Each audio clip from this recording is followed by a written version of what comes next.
ngo uyu mwana ngo umunyamurenge ngo yigize ibiki. So none nahisemo aho navukiye, hari icyaha nabikozemo, ni ikosa, hari umuntu nishe, hari umuntu nagambaniye.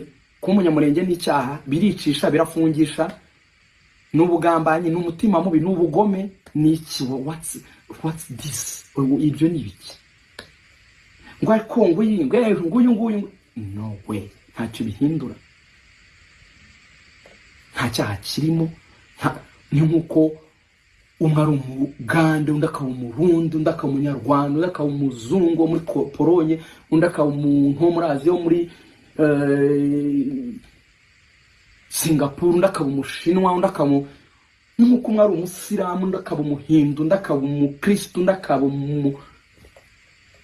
ibintu twese ni nkuko umwe ari imibiri yo, undi akaba inzobe, undi akaba igikarana. Ntituhitamo, tubisanga uko. Ibyo ni ikibazo se?